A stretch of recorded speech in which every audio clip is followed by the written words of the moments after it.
Greater హైదరాబాద్లో రంజాన్ మాసం సందడి నెలకొంది. ఉపవాసాలను ముస్లింలు భక్తి శ్రద్ధలతో నిర్వహిస్తున్నారు.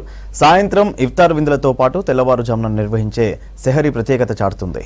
కొందరు ముస్లింలు ఇళ్లలో సెహరీ విందు చేస్తే కొన్ని ప్రాంతాల్లో ఉదయం నమాజ్ అనంతరం ఒకే చోట వందల మంది కలిసి ఒకేసారి సెహరీ నిర్వహిస్తున్నారు.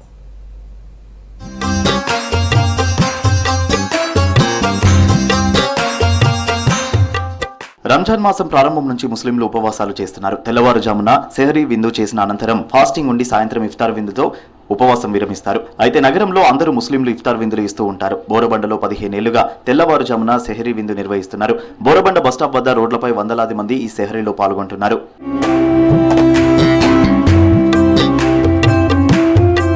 సెహరీ విందు కోసం అర్ధరాత్రి నుంచే వంటలు ప్రారంభమవుతాయి. ప్రతిరోజు తెల్లవారుజామున 4 గంటలకు ఉపవాసం ఉండేవారు హాజరై సెహరీ విందును స్వీకరించిన తర్వాత ప్రత్యేక ప్రార్థనలు చేస్తారు. రాజకీయాలకు అతీతంగా సెహరీ విందును నిర్వహిస్తామన్నారు స్థానిక కార్పొరేటర్ బాబా ఫసీయుద్దీన్. రంజాన్ మాసం సందర్భంగా ఈరోజు బోరబండలో మత సామరస్యానికి అతీతంగా గంగా జమున తైజీపు కనపడే విధంగా ఒక కమ్యూనల్ హార్మనీగా కనబడే విధంగా హిందూ సహోదరులు, ముస్లిం సహోదరులు, క్రైస్తవ సహోదరులు అందరూ కలగలిసి రంజాన్ పండుగ జరుపుకోవడం చాలా గొప్ప విషయం. ఎందుకంటే దాదాపు 10 సంవత్సరాల నుంచి ప్రతి రంజాన్ మాసంలో రంజాన్ పండుగ నెలలో మా బోరబండలో సహరీ ఏర్పాటు చేయటం, నెల మొత్తం 30 రోజులలో సహరీ ఏర్పాటు చేసి నెల మొత్తంలో కూడా మా హిందూ సహోదరులు వచ్చి ముస్లిం సహోదరులకు అన్నం వడ్డీయటం, అదేవిధంగా క్రైస్తవ సహోదరులు వచ్చి మా ముస్లిం సహోదరులకు అన్నం వడ్డీయటం, అదేవిధంగా రంజాన్ అనే కాదు బోరబండలో బోనాలు వచ్చినా బోరబండ అంటే బోనాలు, బోనాలు అంటే బోరబండ, అదేవిధంగా ఈరోజు బోరబండలో అద్భుతంగా బోనాలు చేయడం, క్రిస్మస్ పండుగ రాగానే హిందూ సహోదరులు ముస్లిం సహోదరు ఇద్దరు కలగలిపి ఆడ పోవటం, అయితే మత సామరస్యానికి అతీతంగా ఒక కమ్యూనల్ హార్మనీకి కనబడే విధంగా అద్భుతంగా రాష్ట్రంలో దేశంలో ఎక్కడ లేని విధంగా ముఖ్యంగా మా బోరబండలో తెలంగాణ ఉండడం మేము చాలా గర్వించదగ్గ విషయం.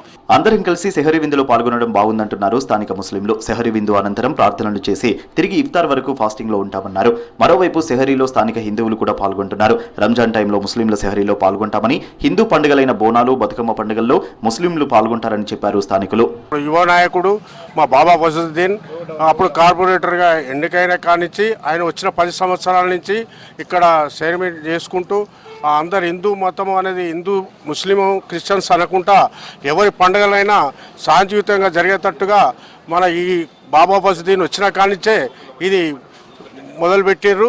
అప్పటి నుంచే ఇప్పటి వరకు ఈ రంజాన్ సందర్భం మొత్తం 30 రోజులు ఇక్కడ సెరమనీ జరుగుతుంది. మళ్ళీ తర్వాత హిందువులకు మాకు దసరా కానీ, మా బోనాలు కానీ, మరి ఇతర మళ్ళా క్రిస్టియన్స్ పండుగలు కానీ అన్నీ అతని ద్వారానే నడుస్తూ అందరం కమెండ్గా ఒకరికొకరు బాయిగా ఇన్ని రోజుల నుంచి 10 సంవత్సరాల నుంచి నడుస్తుంది. ఒక సినిమా మాత్రమే చూశాను, కానీ ఇక్కడ మాత్రం రియల్ లైఫ్ చూశాను.